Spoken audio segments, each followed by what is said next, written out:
Hi and welcome to this online workshop which is Understanding and Building Confidence, one of a series along with many others you can find online at CYM Health. So please check out the website cymhealth.org for all the other online videos and also the books. In part one we're going to look at the book itself and what that's about, also understanding what is confidence and why is it important. What are the characteristics and behaviours of a confident person and also someone who's not confident or lacking in confidence, and also understanding your own confidence levels and see if we can help to increase those. So the book then, Understanding and Building Confidence. It's a practical self-help guide for anyone wanting to understand more about the many factors that contribute towards and affect confidence.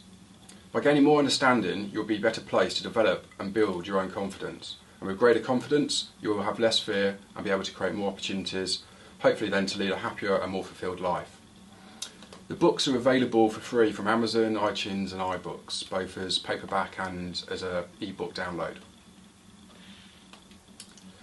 So what is confidence? What is the definition of confidence? It can be described as the anticipation of a positive outcome.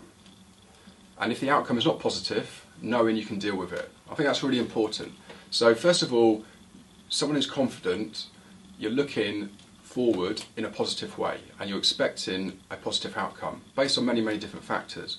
But even if things don't turn out how you want them to, you can deal with it and you've got that confidence to be able to handle any of those situations and deal with it. And it's a fantastic feeling to be confident, knowing that things are going to turn out okay, and if they don't, you can deal with that. So what are the characteristics and behaviours of a confident person? Have a think about it. What would you say if you saw somebody and you could describe them as being confident, or for yourself, how different would you like to behave and the characteristics you'd like to have in order to be more confident? Just take a couple of minutes just to think about those. So for example, it might be that someone appears just more confident, just naturally, standing tall, head up high, smiling, just a positive attitude, and that's a very key factor in confidence and how you come across. It might be the fact that they're able to assert themselves, to be able to talk with confidence, to challenge somebody if they get asked something they're not sure they agree with, for somebody to take on new challenges, to do something that perhaps other people wouldn't do because they've got the confidence that it will be okay. All sorts of different things that a confident person is likely to do and have, which in general terms will make them do more, achieve more, be more successful, be happier and healthier as well. So also then think about why is confidence important? Why would you, at your current level, why would you like to increase it? Think about situations, even in the last few weeks, where if only you'd had more confidence, what could you have done and how would things have been differently and better for you?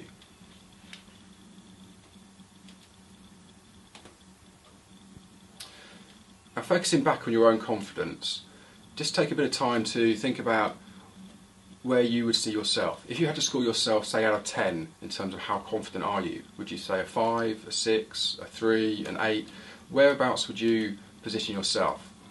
And then at the end of the workshop we'll come back to that and see where, perhaps not straight away, but in the next few weeks, how you can achieve a higher score in that area.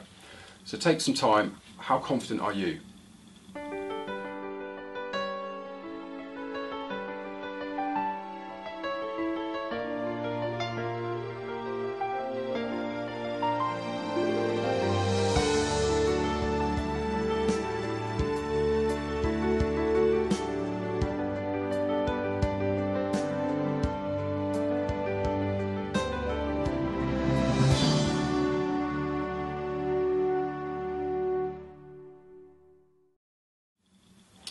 In the second part, we're going to look at what I would call the 8 factors of confidence. There's so many different things to take into account when you're looking at confidence. It's not just about being able to go into a room and shout the loudest or something like that. It's about all the different building blocks, and the way I would see it and position it is take in all of those different 8 factors, look at them in turn, and for you as an individual, what areas work well for you at the moment and you can build upon, and what areas are perhaps lacking or weaker where you can focus and to see if you can rebuild those. So, of the 8 factors, we have you, and we'll come back to that. We'll come back to each one of these in more detail. So you, then we have others, fears and worries, achievement, self-image, security, hope and optimism, and body language. So let's take each one of those in turn in more detail. So first of all, you. What do you think about yourself? What are your perceptions of different things, your beliefs, your thoughts, your values? Who are you? Thinking about your self-assurance, your self-esteem, your self-confidence, your attitude, thinking about stuff that's happened to you in the past that's affected you, and your understanding of yourself. So really focusing on you as a person and who you are. Others. Why do you worry about what people think? And do they really think that of you? Would you think that? This is the same of other people. So very, very often people will be very, very concerned with what others think of them, and usually in quite an anxious or even paranoid way, and in quite a negative way. Now, chances are that's not really the case, so just be aware of that. Also, other people, they have issues, they have problems, they have insecurities, they lack confidence. Do not let other people cause you negativity and put you down or make you feel worse. So understanding about the impact that other people have on you and your confidence. Then we have achievement. Achievement's really important. It's a fantastic feeling to be to achieve something, to feel successful, to have that pride, and also the recognition and praise that often comes with that. What would you like to do, and why don't you do it? It's probably the best feeling in the world, that pride, that achievement, that feeling of satisfaction. And the more you do, the more confident you can become. So achievement builds more confidence. But also, if you go for things, just be careful of how you react if it doesn't work out. So going back to the point of confidence is about knowing you're about to deal with something, even if it doesn't work out as you'd like it to. Security. It's great to feel secure. But it's not just about what we don't have, it's what we do have. So really focus on what you do have, and all the good things that give you security. It could be money, your job, career, partner, family, house, car, etc. All the different things that contribute to your security. Also be realistic about the situation and try and get things in perspective. Being secure in yourself is really, really important. So many people will have insecurities, yet a lot of the time that's effectively a false sense of insecurity, because if you really think about it and look at it, there's a lot of security you do have, and you can build upon that fairly easily. Fears and worries. Fear of failure, fear of rejection, all these common fears that we have that stop us doing something, cause us worry, cause us stress and anxiety. The fear of feeling stupid, saying something wrong, what other people are going to think of you. Being nervous, being anxious, being scared about things. All these fears and worries that are just negative and cause so much stress in your life, which then lowers your confidence or certainly doesn't help to build it. Your self-image. It is important, your physical appearance. How do you feel about yourself and the way you look, but also then how others are looking at you and what are they thinking. It's not just about physical appearances either, it's about how interesting are you, how intelligent are you, or rather how intelligent and interesting do you feel about yourself. That plays an awful lot, a big role in confidence as well. Your body language, the way you talk, the way you speak, your voice, your levels, how assertive you can be, smiling, being enthusiastic, that creates confidence or gives a sign that you are confident. The way you stand, the way you walk, the way you sit, the way you hold your head, all these different things, as well as the way you dress and your appearance and clothes, etc. Finally, we have hope and optimism. It's really, really important to be optimistic, to look forward in a positive attitude, thinking positively about all the different things that are going on in your life, things that you can look forward to going in the future. things you can smile about and feel good about. You know, hope is probably the best thing, the fact that you can look forward with hope, optimistic, and that itself will gain confidence. So I think they are the 8 factors that I would say go towards making up confidence. So again, spend some time looking at each one of those, break them down, think of all the different positives and negatives within those with regard to your situation, your circumstances, and where you can perhaps highlight areas which you can improve upon.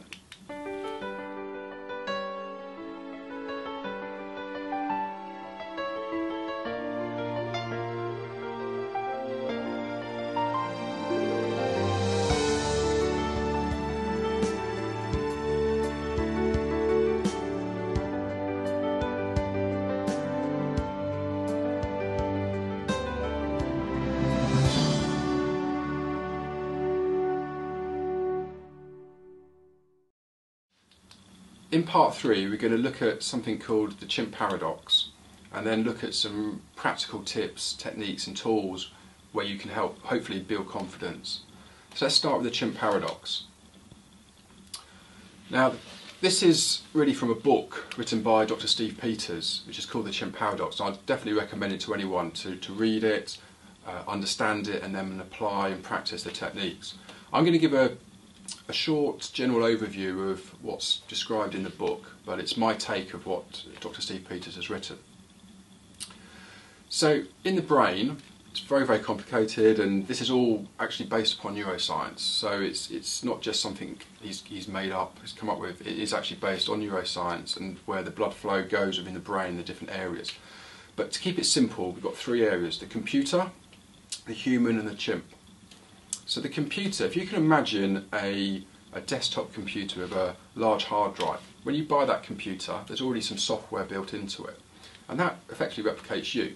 When you were born, you had your genetics, your DNA, that is you, and that software is already a lot of it built into you. But as you go through life with, say, the computer, more and more software gets added to it, and more general stuff gets put in. And very, very rarely does that get looked at, debugged, cleaned out, etc. So more and more stuff just goes into this computer, into your hard drive, more and more software, good and bad. And that's effectively what happens to you. Good and bad experiences throughout your whole life go into you, and every single action, behaviour, thought, the way you are, that is all based upon who you are and how you are from birth in terms of genetics, but also all those good and bad experiences. And the way he describes the bad experiences you might have in your life are, he calls them goblins and gremlins. And goblins are the bad experiences you have as a child, basically from when you were born till around 7 years of age. And this could be anything, but any bad experiences which very often related to your parents, your family environment, and your upbringing in that sense. And unfortunately, many people will have these bad experiences. And apart from the fact that they're bad experiences, it's very, very difficult to get rid of those. So you can't really do much about the goblins other than to try and understand, what happened, why they are there, and how that has affected you, and how you can basically manage and deal with those issues. But it's very difficult to actually get rid of them at all. With gremlins, these are bad experiences that have happened to you from roughly the age of 7 onwards throughout the rest of your life. Now it is possible for them to be addressed and to basically get rid of them. And let's give a simple example of a gremlin. Say you're 12 years old in a classroom, and you're a normal kid, you're enthusiastic, you want to learn, you've got plenty of friends around you, and all's okay. And one day a question is asked by the teacher, and you put your hand up and answer it, and you're very keen, you're enthusiastic, and it's a perfectly normal thing to do. Unfortunately, the answer you give is completely wrong, and that's because you've misheard the question. It's not your fault, it's just a simple error. You misheard the question, but your answer actually sounds a little bit stupid, and all the kids laugh at you, and the teacher actually laughs as well. And this causes devastation to you. You are absolutely mortified. Everyone's laughing at you, they think you're an idiot, and it's probably the most horrendous day of your life. Now, the chances are that will have had a huge impact on you then, but also the rest of your life. You'll more than likely be unlikely to put your hand up and answer any questions in future. You perhaps will be slightly paranoid about what other people are thinking of you, especially in a sort of a group situation. All sorts of negative knock-on effects from that one example. Now, looking at it in a rational sense, it was a mistake. 12 years old, you misheard the question. That happens. Kids at that age, they're going to laugh. That's what they do. You would have laughed as well. So it's just the fact that kids will do that. The teacher shouldn't have laughed. He made a mistake as well. Basically, one small error, one small mistake, of which everyone makes thousands of mistakes all the time, has caused this. Now, thinking rationally about it, it shouldn't have caused it. It's just one event. You know, no one should really go for the rest of their life having that effect on them from just one small mistake that's happened. So that's an example of understanding that, rationalising it, and then moving forward in a positive way, getting rid of that gremlin. The positive experiences you'll have, of which hopefully there'll be many, and many more to come, are called autopilots. And in an ideal world, you'd have huge amounts of autopilots and very few goblins or gremlins. And it is possible to create more and more autopilots, and actually to change some of the gremlins to autopilots. Now, if you go through life and most of your experiences are good and positive, you'll be much more likely to think in a positive way. You'll think about good outcomes, you'll be more confident, you'll do more things, and things will generally be a lot better. So it makes sense that the more positive experiences you have, the better. Let's come to the human. The human part is the front of the brain, and that's evolved and developed and grown over tens of thousands of years, and that's really what makes humans human and differentiates ourselves from other creatures. Now, think about how a mature adult human would typically behave. Now, they're going to be logical, they'll be rational, level-headed, they'll base everything on facts, and they'll basically be mature, sensible. The other thing about humans are they need fulfillment and they need to have a purpose in their life. That's what they're about. Now contrast that to a chimp, and I'm just going to bring in a chimp, hopefully this will help. So, this little fella. Now if you can imagine a chimp out in the jungle, a real one, not a pretend one like this, and what are they about and how do they behave and react? Now, they're much more reactive. They're irrational, they're emotional, they can get excitable, they can be also very aggressive and also anxious. But their main thing, rather than fulfillment and purpose, their main thing is about survival. They're looking for threats, they're looking at opportunities, they're reacting to circumstances, situations. Everything is very, very different between a chimp's behaviour and thought process and the human. Now, the part of the brain that's the chimp is the central part. And basically, if the blood flow is going to the central part, you're in chimp mode. And you're going to be reactive, emotional, irrational, anxious, excitable, aggressive, etc. And generally, not always, but generally, that's not going to be a good thing for you. You're going to react to something, you're not going to have the facts, you'll jump to conclusions, and that can cause issues. You may be overly emotional, again, reacting to something. You might be aggressive to somebody. You might be particularly anxious, nervous about something, feeling threatened. All these different things that most of the time will not be good for you. When you're in human mode, it generally is good for you because you're in control, you're level-headed, you're mature, you're sensible. So how do you make sure that you're in human mode rather than chimp mode? Well, lots of different ways to try and do this. The first one is recognise your behaviour, recognise when you're in chimp mode. And you can just think about your day so far, or yesterday. Think of examples when you can clearly say, I was in chimp mode or I was in human mode. And the more you recognise whether you're in chimp or human mode, the easier it is then to deal with it. And the best way I think to deal with it is to, once you understand you're in chimp mode, is work out for you, how do you manage your chimp. So this is your personal chimp, how do you manage him or her in order to create a situation where it's better for you. So you generally want to make sure that the chimp is okay, he's calm, they're not reacting, they're not emotional, they're not excitable, they're not anxious, etc. Now, you can let them just have a play, go for it, let it all out. Obviously, it needs to be in the right circumstances, but you might be in a situation, say you're at home, no one else is about, and you can just let your chimp go off on one for a while. And that might just release some of that, that tension, that anger, the frustrations, etc. Sometimes you may have to effectively lock the chimp in a cage and just say, no, you are not going to cause me any issues, I'm going to put you in a cage, you're going to stay there until it's okay to come out. And that's difficult, but sometimes it's necessary. So imagining getting your chimp, putting it in a cage and just being really, really, really strong and saying, no, you're going to stay there. The third way, which is, I think, probably the most important, is actually to reassure the chimp.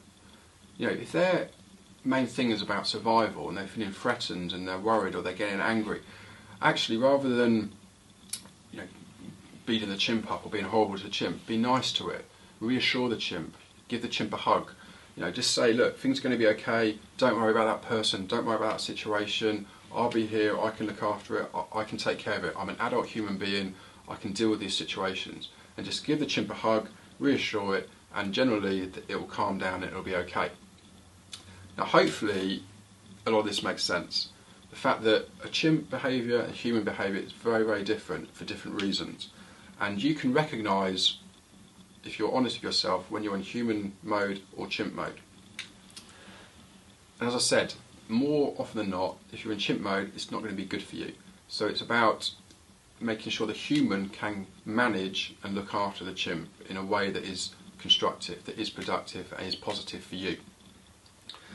So just to go over that, you've got the computer based on the positive and bad experiences. And it's really important to recognise that and to try and build more and more of those autopilots, the good experiences, and to recognise and get rid of the gremlins. Looking at the human and looking at the chimp and those different elements and how you can manage the chimp. There's also a few other areas that the book goes into which are very important. Unfortunately, the number one rule is life is not fair, and you have to somehow get your head around that. You know, life is not fair. You know, things are going to happen you don't like, you don't agree with, that are simply just not fair. But that's life, that's what happens. Also, the inner troop is really important. And what he means by the inner troop is the people around you, closest to you. It's really, really important to have people who you can trust, you can rely upon, who support you, encourage you, who can actually make you a better person. And far too often people have got others in their lives, close to them, family, friends, so-called friends, who are not good for them. They put them down, they're unsupportive, they're jealous, they're just not good for them. And it's really important to try and get rid of those people as much as possible. To have a really good inner troop, quality not quantity. Make sure you have people who are right for you and work on that and develop those relationships and work on that. And if people let you down and cause you trouble or put you down, then look to try and distance yourself from them. Also, it's very important, especially around confidence, to remember you can only do your best. You can't do better than your best. There will be situations where someone is better than you. Things, circumstances where no matter what you do, you can't, the outcome isn't perhaps how you'd like it. But if you've done your best, you have to be pleased with that. You have to be happy with that, and also be confident that if you do your best, that is all you can do.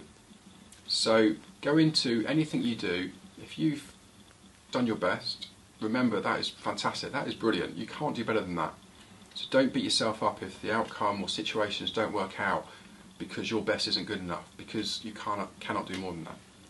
And finally, something very important is the stone of life. And this is effectively who you are, your values. What is your stone of life? Everybody will have their own different values, principles, etc. And it's really important for you to understand what they are and to stick with them, to be close to them. The further away you go from your own stone of life, your values, then generally the worse things will be for you, because you're not being true to yourself, you're not being who you are. So just try and work out, what is your stone of life, what are your values, who you are, and try and have that confidence to stick with that.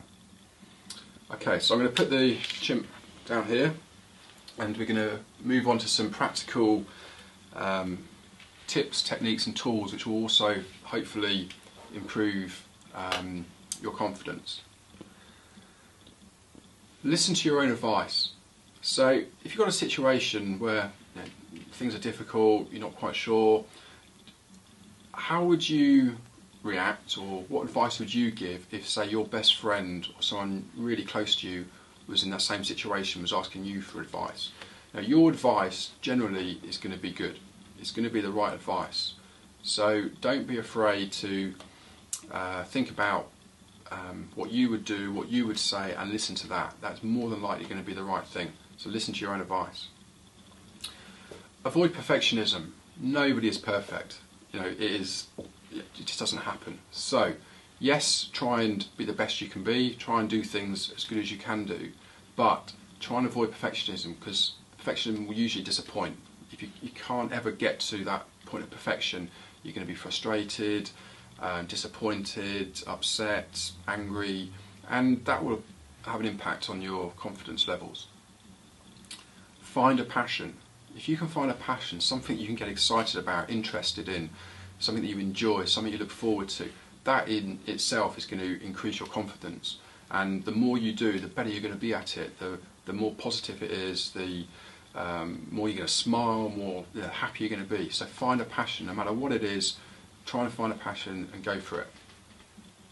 Stop trying to please everyone. It's impossible. No matter what you do, you're never ever going to be able to please everyone. So most important, do what you think is right. Go back to that stone of life, your values, who you are, what you believe in. Do what's right for you. Hopefully other people will recognise that, will appreciate that, and be pleased for you. But you cannot please everyone. Don't avoid things. It's a balance in terms of don't put yourself in situations that aren't good for you, but also don't avoid things, because if there's something you need to do or have to do or want to do and you don't do them, then it's going to weigh heavily on you, in terms of it's going to always be there, and until you actually do something, it's going to cause anxiety, worry, stress, etc. So just don't avoid things. Think about how you can do something and do it in the right way or for the best outcome, but try not to get in a situation where you avoid doing something or going for something or seeing someone, etc. This next thing is called the finger and thumb. Finger and thumb. Now, it's a technique that may work for you, may not, but it's worth giving it a go. And the idea is that in any situation, you have this ability to press your finger and thumb together, think of something really positive. It could be a person, it could be a situation, it could be a past experience. And when you push down, you think of that, and it becomes quite a powerful, positive emotion to hopefully give you that almost instant confidence boost, that optimism, that positivity. And it could work. I mean, for example, in the past, when I've tried this, I've used an example of Johnny Wilkinson, who I would say is probably my hero, former rugby player now. And it'd be a case of, right, let's go into this, finger and thumb together, say Johnny, and think about him, the drop kick winning the World Cup back in 2003, something like that, and that can work. So think about someone or something you could do in a similar situation, and you never know, that could work. You've then got the 5 regrets on your deathbed. Now, with this, there was a study done, I think it was in Australia, where they interviewed lots and lots of people who literally on their deathbed about what are the things they regret. And it's a really interesting piece, because it's about putting things into perspective. You've got to do the things that you want to do. You've got to stop trying to please everyone else. You've got to stop focusing on the things that don't really matter. All these different things. You only live once. Life is short. So go and do the things that you want to do in the right way to you, and be true to yourself. Step out of your comfort zone. Now, being in your comfort zone is comfortable, makes sense, that's fine. However, by only staying in your comfort zone, you're stopping yourself from doing so many different things and having so many other opportunities that are going to increase confidence, that are going to be good for you and make you happier.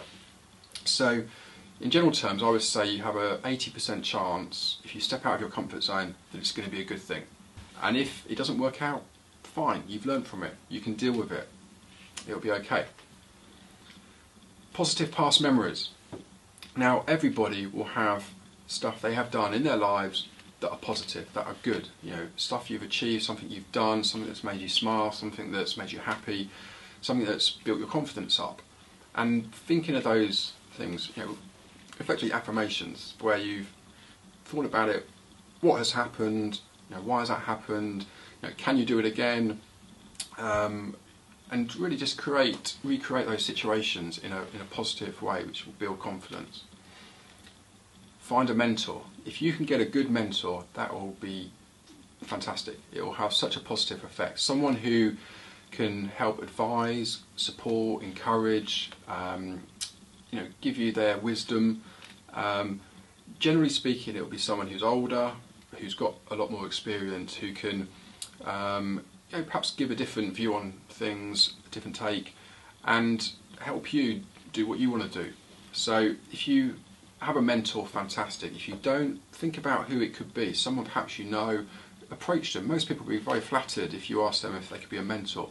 Or if not, look and seek a mentor elsewhere. Lots of places you can perhaps find someone who's going to really help to improve your life in many different areas.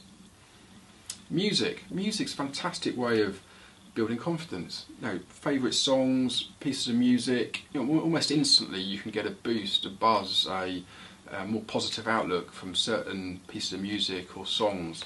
And even if you, well, I can guarantee pretty much for anyone, you may want to do this on your own, but if you're, say, at home, put some music on, dance around the house, it doesn't matter what you look like or how you do it, but you're going to feel that energy. You're going to feel that increased confidence. It might only be for a short time, but that may then lead to other things which will hopefully sort of sustain that growing confidence. Act like a confident person. You can act, put on a front.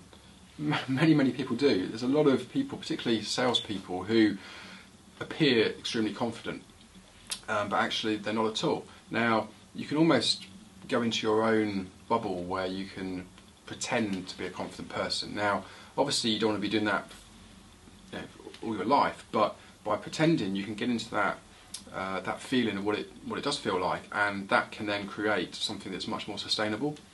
So have a go, pretend you're an actor or actress and you say, right, I'm going to be a confident person today. So everyone, never be jealous. Jealousy is a really negative emotion, thought process, behaviour. Absolutely no good can come of being jealous or envious of other people or other things.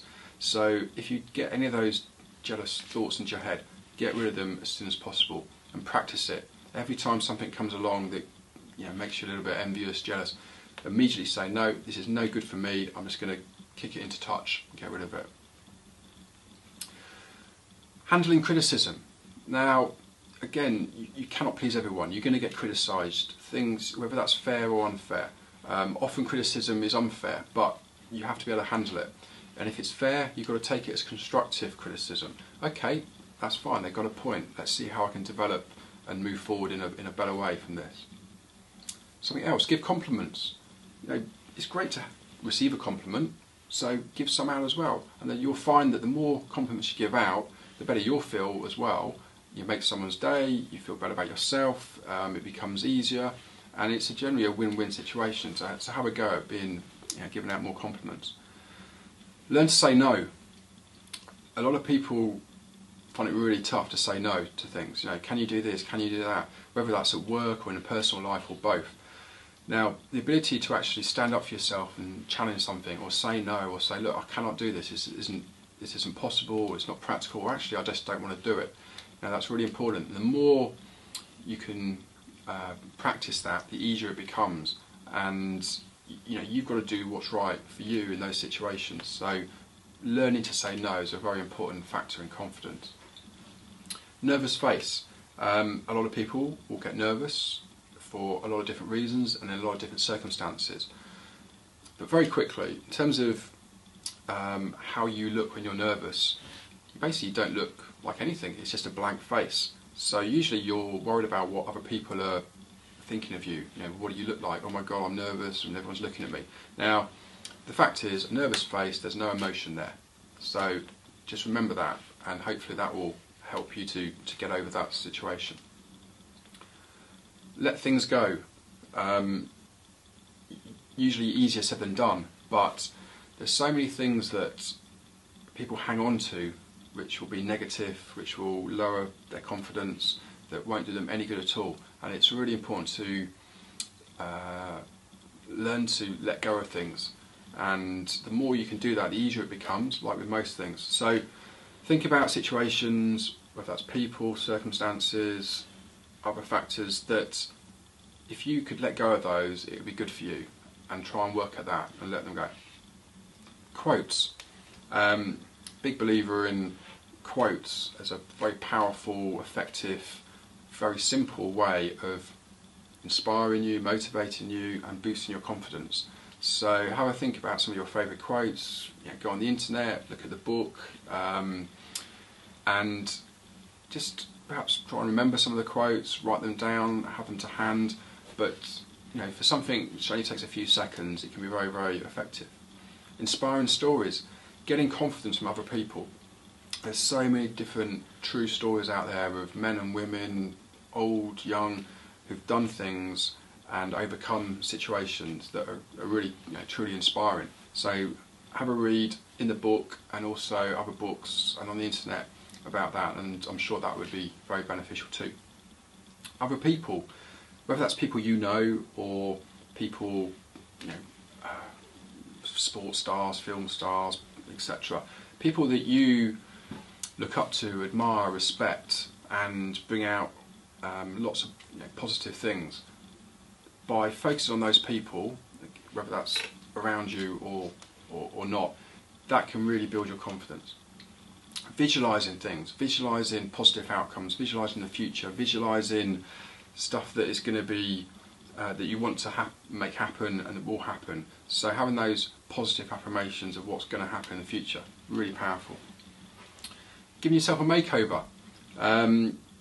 It could be a new haircut, it could be new clothes, it could be makeup, it could lots of different things you could do to effectively give yourself a makeover. And for most people, you'll see it on the TV shows where the boost in confidence is significant and is real when someone is given a makeover. So no reason why you can't do that for yourself or perhaps a group of you. Jokes, facts, stories. Make yourself more interesting. Make yourself more. Make it easier for yourself to communicate in groups or to have something to say or something to tell. Make people laugh. And there's no reason why you can't do that. You can find jokes. You can read about stories. You can learn facts. All these different things. And if you've always got something to say in any situation, that gives you confidence. You don't have to say it, but the fact that you've got something you could say, that's a really good thing for confidence. Learn to laugh at yourself. You're going to make mistakes. You're going to do something stupid. Taking the mickey out of yourself. All these different things. It's important. Some people really take themselves too seriously, and if something goes wrong, it's so serious, and it's just a very negative, downward situation. So learn to laugh at yourself in situations, and that can be really helpful. Possibly a good luck charm or an action.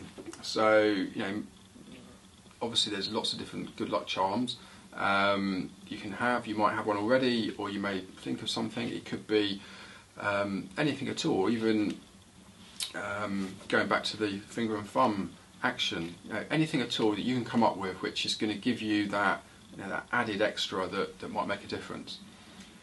Learning new skills, fantastic, whether that's learning a language, whether that's learning a musical instrument, whether that's doing a new sport, anything at all. So many different skills you can learn, you can develop, you can come up with that's going to be good for you, but also boost your confidence.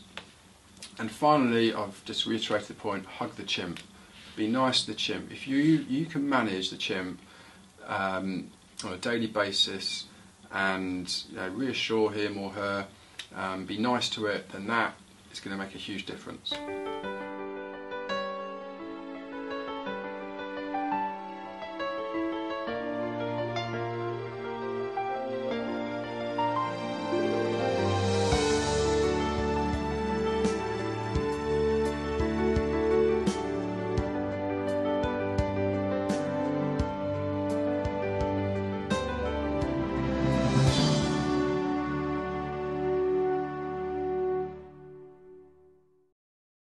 The final part 4, we're going to look at a few different exercises and real life examples, and then an overview and going forward. So some of the exercises you could try, which hopefully again will be all part of looking to understand and then build your confidence. So just take a minute or two and walk tall. Get up, walk around your room, head up high, shoulders back, and just embrace that feeling of confidence. Just think about, yeah, I am confident. Everything's good, and just walk around for a few minutes, and just practice that a few times a day with that really positive, confident, physical action.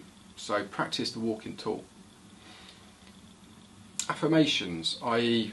looking at things that you've done in the past that have been really good, really successful, achievements, stuff you've done that you can be really proud of, that you look back on with pride, that can build your confidence. Think about all the elements to that, how you did it, what happened, why it was good, and why there's no reason why you can't do those sorts of things again, or even better.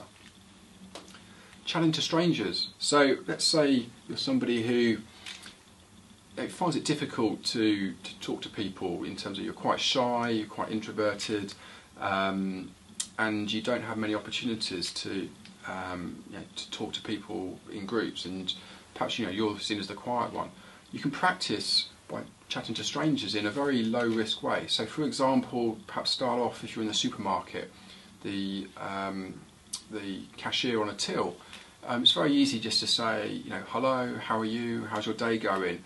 And chances are they're going to reciprocate, they're going to answer back in a polite, friendly way. No risk, and it's just a way of just starting developing those skills and that confidence. It might be that you develop that to a next stage, and somebody else, you might be in the car park and somebody is struggling with their trolley or bags, and you just say to them, would you like some help, or and you try and create a conversation going.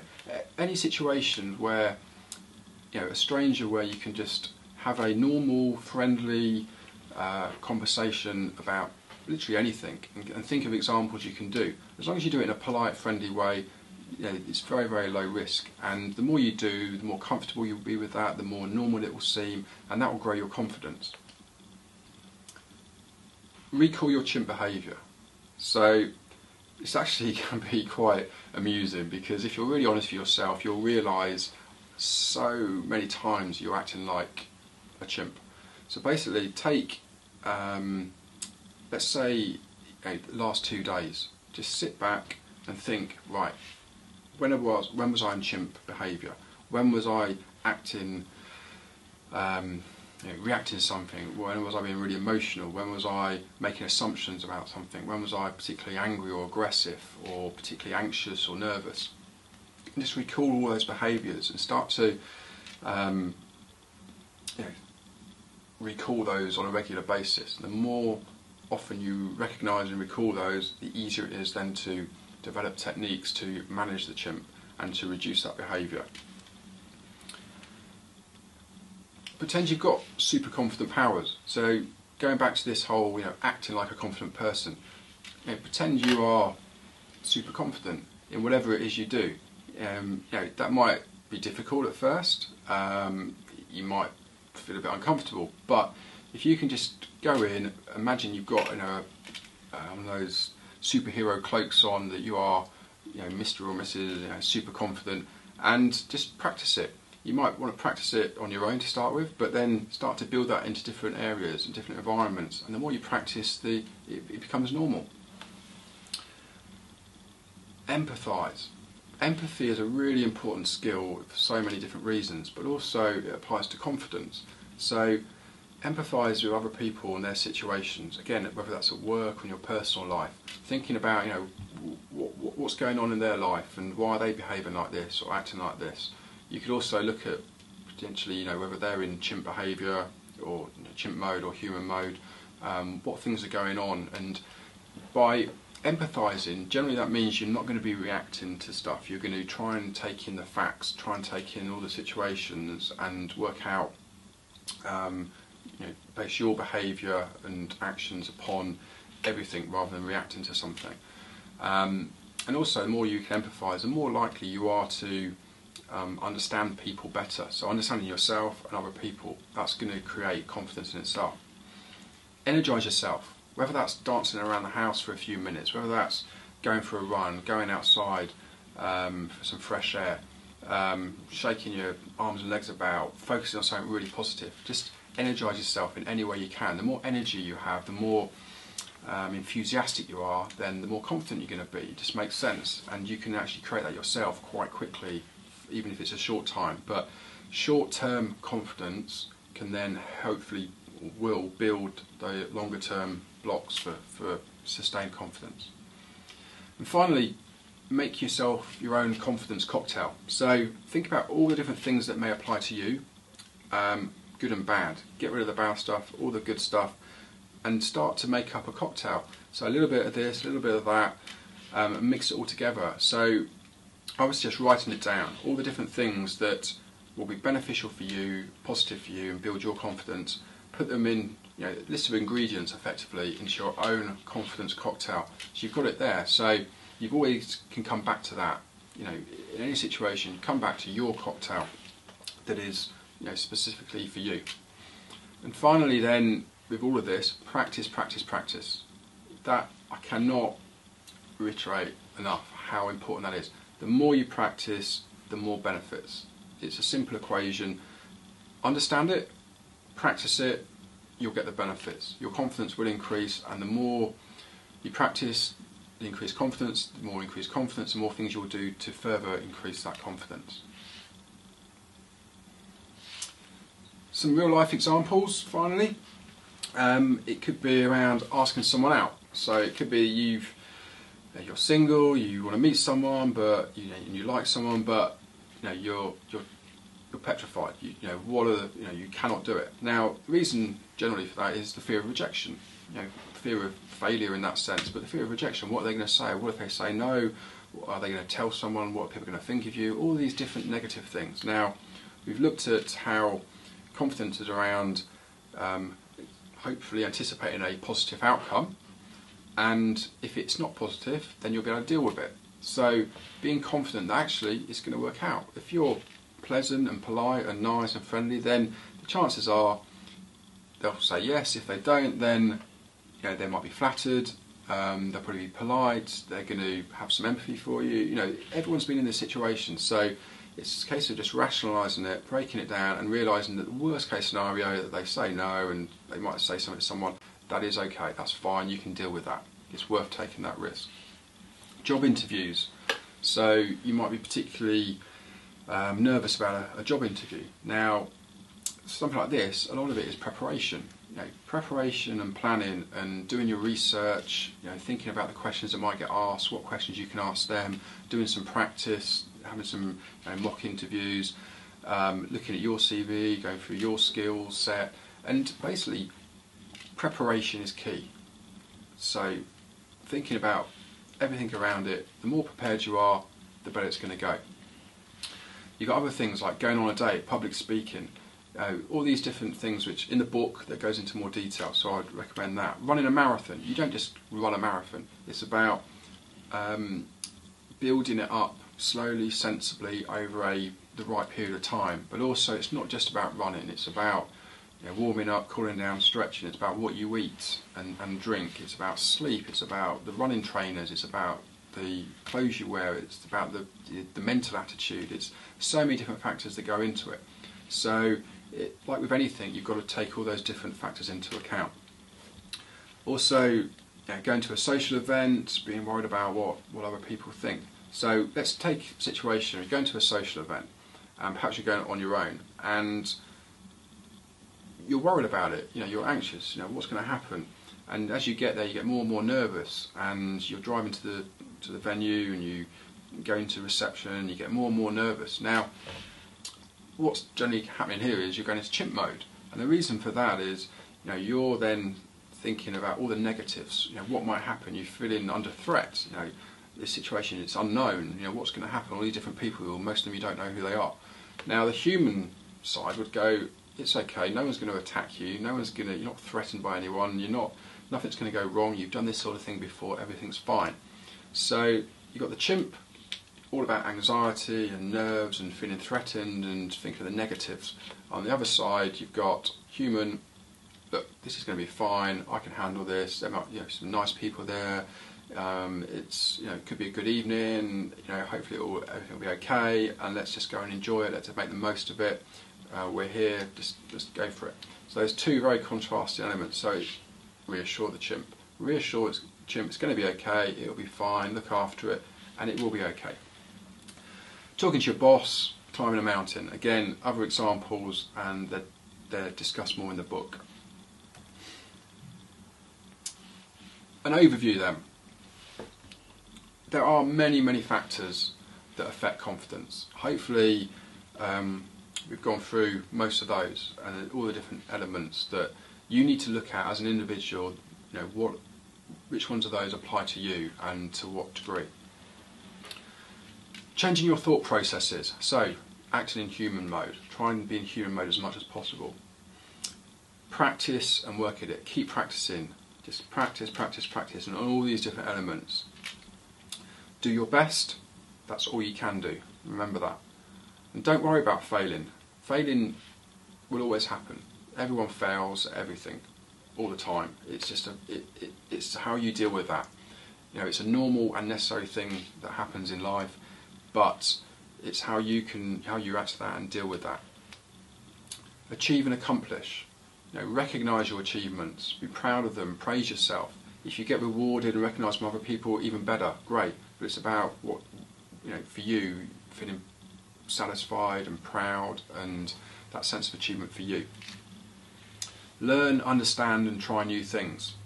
It's never too late to learn, to educate yourself, to try new things, new skills, go to new places, etc.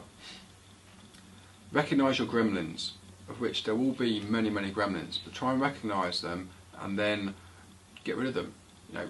Learn how, think about how they have affected you and how they don't need to affect you anymore, and how you can get rid of them. Prepare. Preparation is key. Confidence is preparation and action. So in so many different areas, if you prepare right and you think about the different factors and you practice and work on those tools and techniques, preparation, you will feel more confident and things will happen which will further increase that confidence. Smile and laugh. Smiling creates confidence in itself. Laughing, being happy, positive, all of that's good. So try and do more things that are going to make you smile and laugh. Get the right people around you, your inner troop, the right people, the supportive, encouraging people, those that push you upwards rather than push you down. And if those people who are a negative influence are around you, try to get rid of them as much as you can. Do the things you enjoy. So going back to the smiling and laughter, do the things that you enjoy, things you look forward to, things that make you happy. Life is unfortunately too short, so just get some perspective and try and do those things that you enjoy. Be nice to yourself and your chimp. So praise yourself, be kind to yourself, reward yourself, but particularly look after the chimp and make sure you manage him or her in the best way possible. Don't compare so much and never be jealous. Talked about a jealousy issue, but just don't go around comparing yourself to other people. You don't know the facts, you don't know the situations. More often than not, you will make the wrong assumptions and your perceptions will be wrong. And nothing good can come from that. The only time something might come is if you look at something in a way to try and motivate yourself to do something positive and beneficial. But jealousy, got to get rid of it. And finally, most people are a lot less confident than you think. So if we go back to the scores, if I did a survey of everyone and asked them, and we said, right, what's your score out of 10 and what do you think their score out of 10 would be? Most people's scores will be much lower than you think. So let's say your score was a 4 out of 10 and you think someone else is a 7, they're more likely to score themselves a 4. You know, that's kind of how it is. So everyone can be more confident, and everyone would like to be more confident. But whatever your situation is, just remember that there'll be people very similar to yourself, some feeling lower confidence, but everybody can increase their confidence, particularly by breaking it down, understanding the different factors, and then practice. So finally, going forward, I would certainly obviously recommend the book Understanding and Building Confidence. It's free, it's available, easy to read, so please read that. There's also the other books in the series that should help. There's The Chimp Paradox by Dr. Steve Peters that I've mentioned, and also another book that I'd recommend is The Survival Guide to Life by Bear Grylls. So both those books, fantastic in different ways. Also then, why not do a triple challenge with Climbing a Mountain, CYM? Lots of different trips and challenges that are fantastic. They're going to increase your confidence, they're going to be something you enjoy, they're going to be something you will look back on in the future and go, yeah, that was fantastic, that was brilliant.